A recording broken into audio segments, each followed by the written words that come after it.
Economics is basically the science of wealth. In fact, the science of life. The life of a village. The life of a town. And accordingly, the life of a country. And as such, it folds and unfolds everything. That is life. जिंदगी किसी इंसान की हो, मुआशियात किसी भी मुल्क की, लोगों की जिंदगी में रीढ़ की हड्डी की तरह होती है। सर, ये बातें हम पिछले कई बरस से सुनते आ रहे हैं और आप भी हर साल वही बातें दोहराते हैं। अगर इसका कोई मस्बत पहलू है वो हम जानना चाहेंगे। जी हाँ प्रोफेसर साहब, हमें प्रैक्टिकल लाइफ की बातें करनी चाहिए।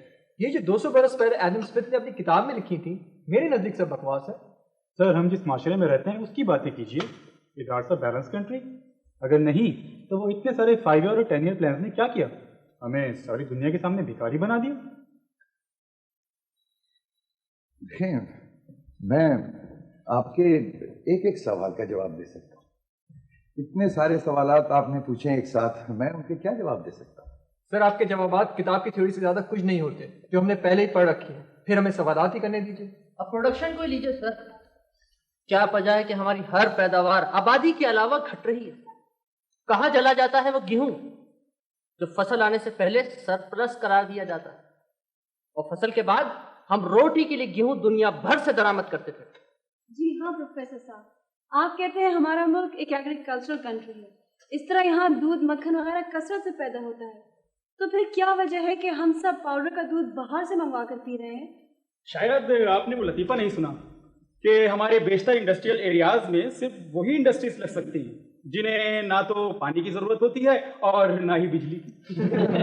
बकवास, बिल्कुल बकवास। सर, इन बातों से हटकर आप इस मुल्क के एडमिनिस्ट्रेशन कॉस्ट को देखें। हुकूमत कभी 118 एडवाइजर रख लेती है, हर एक को एक गाड़ी, एक ड्राइवर, एक घर और अनगिनत लीटर पेट्रोल। सर, एक तरफ 60 बरस से ऊपर बूढ़ों को बड़े बड़े मौजों पर कॉन्ट्रैक्ट दिया जाता है और दूसरी तरफ इस मुल्क के लाखों ग्रेजुएट्स और पोस्ट ग्रेजुएट्स को नौकरी नहीं मिलती। सर, सारी दुनिया में हमारी 50 से ऊपर एम्बेसीज हैं, तो क्या हमारे जैसा छोटा और गरीब मुल्क इन सब के अखराजात बर्दाश्त कर सकता है? कर सकता है, बिल्कुल कर सकता है।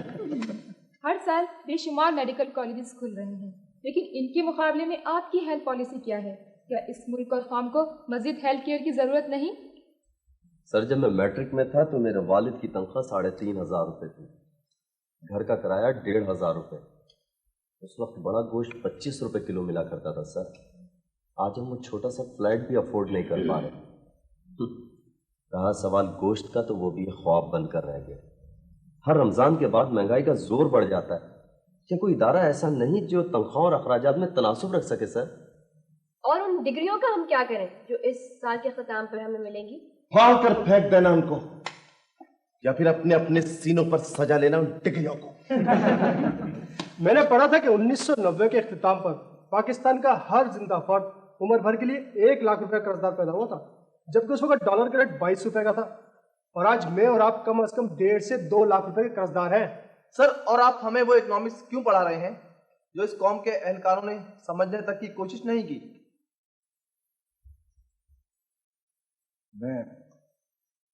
मैं आपके इन सवालों के क्या जवाब दे सकता हूं? देखिए, आप लोग एक बुनियादी बात समझने की कोशिश क्यों नहीं कर रहे?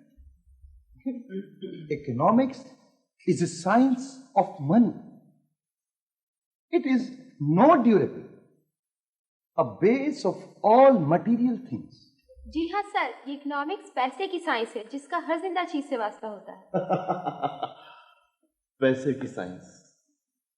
जब हमारे पास पैसा ही नहीं है सर, तो ऐसी इकोनॉमिक्स से क्या फायदा, क्या वास्ता हमारा? सर, ये सारी बातें हवाई बातें। मुझे तो आज तक इस साइंस ने कुछ नहीं सिखाया। बड़ी मुश्किल से मैं फाइनल ईयर में पहुंच गया हूं और मुझे मालूम है कि आइंदा मेरे साथ क्या होने वाला है। जी हाँ प्रोफेसर सुल्तान हारिस, ये साइंस हमारे मुआशरे के लिए नहीं, यहाँ पे तो किसी और ही किस्म की साइंस समझी जाती है, और वो है सिफारिश। काश सिफारिश जैसे सब्जेक्ट में भी मास्टर डिग्री की कोई क्लास होती। In fact economics is a cat, economics is a rat, economics is a cat, economics is a rat, economics is a ball, economics is a bat. Economics is a ball, economics is a bat. मैं आज 35 साल बाद ये तस्लीम करता हूं कि मैं आपके इन सवालात के जवाब नहीं दे सकता। वैसे भी ये मेरी सर्विस का आखिरी साल है। मेरे पास अब इसके सिवा कोई चारा नहीं कि मैं कब्ल अज़ वक्त रिटायरमेंट ले रहा हूं। That's all.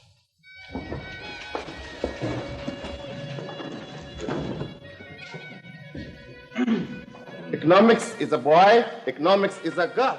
Economics is a boy, economics is a girl. Economics is a cat, economics is a rat. Economics is a cat, economics is a rat. Economics is a ball, economics is a bat. Economics is a ball.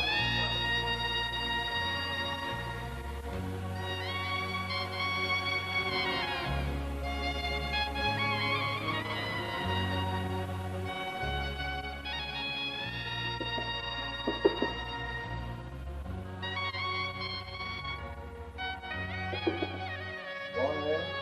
दरवाजा खुला है, आ जाएं। अस्सलाम वालेकुम। वालेकुम सलाम। आए। Sorry uncle, मैंने आपको डिस्टर्ब तो नहीं किया? नहीं नहीं नहीं।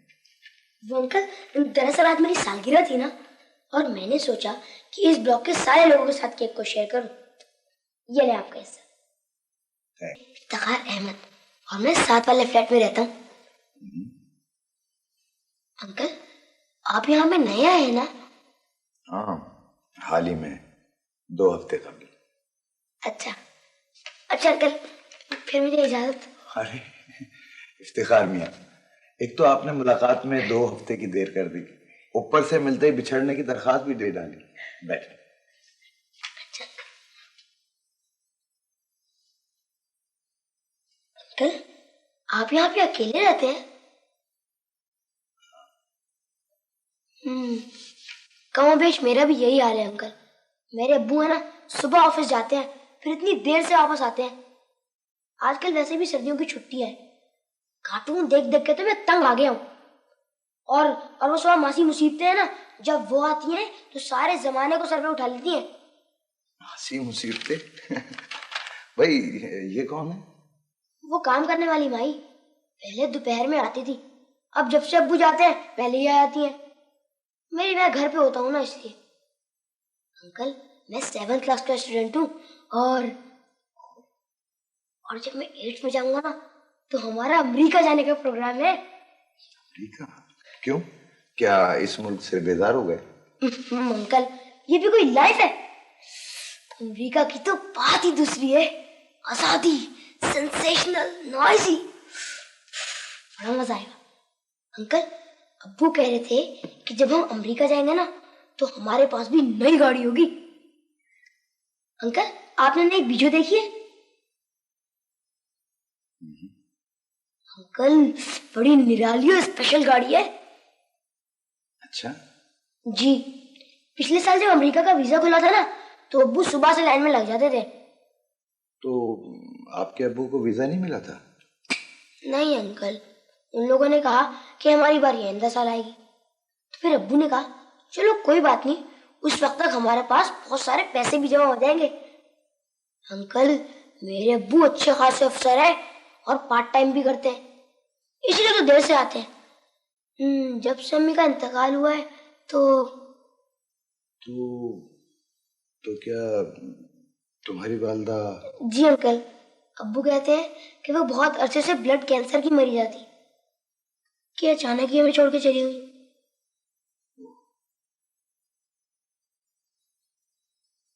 आई एम सॉरी बेटा। Oh no problem uncle, it's all right, life is like that.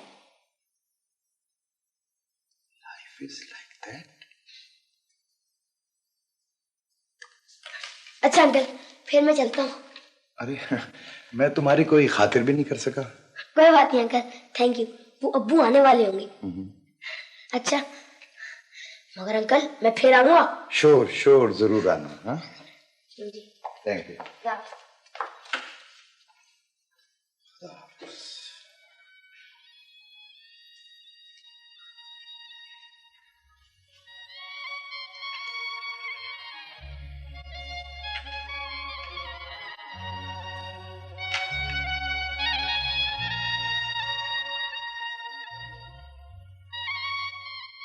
Life is like that.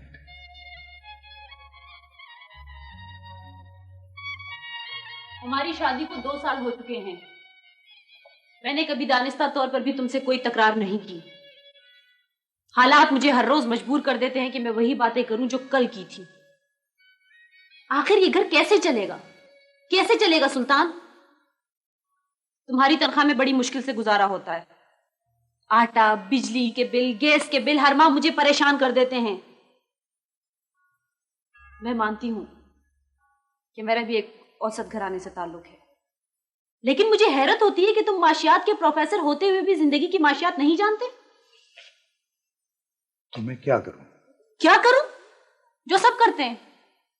अपने उस साथी को देखो, इम्तियाज अली, आखिर वो भी एक लेक्चरर है, अपना ट्यूशन सेंटर चला रहा है, सुना है उसने गाड़ी भी ले ली। और तुम इतनी बरस की सर्विस के बाद आज भी एक फटीचर से स्कूटर चला रहे हो। सुल्तान अली हारिस, तुमने कभी बाजार के भाव का जायजा लिया कि प्याज और टमाटर कितने रुपए किलो हैं? नहीं। यकीनन तुम्हें तो इस चीज का भी इल्म नहीं होगा कि पिछले चंद माह में कीमतें 2 गुना बढ़ चुकी हैं। दूध वाले ने 3 रुपए किलो बढ़ा दिया और मालिक मकान, उसने भी किराया बढ़ाने का नोटिस दे दिया है। कहां से पूरा होगा ये सब? कैसे पूरा होगा? बोलो। खामोश क्यों हो गए?